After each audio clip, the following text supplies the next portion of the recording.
Today we will terminate the LC version of the CommScope Qwik Connector 2. First, we can slide the boot onto the fiber and out of the way. Next, we can mark the fiber to 40 millimeters using the strip length card provided in the toolkit. Next, we can strip off the coating to that 40 millimeter mark. Using the strip length gauge again, we can make a mark at 11.5 millimeters for LC fibers.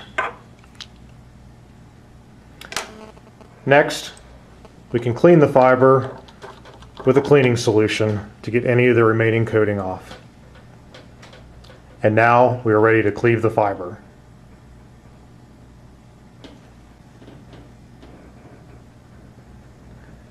To prepare the cleaver, lift up both flaps and make sure the blade is in the forward position.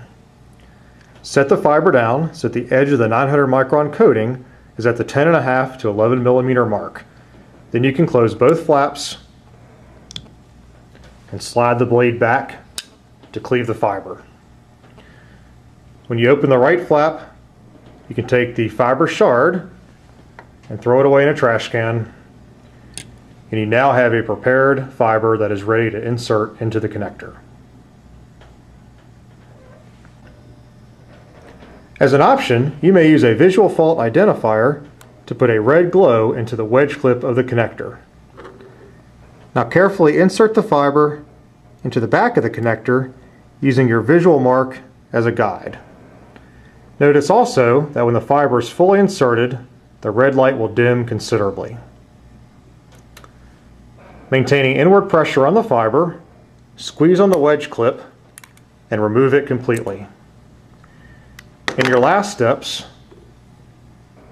put the boot on, clean the end face, and reinsert the dust cap. You have now terminated a CommScope Qwik Connector 2.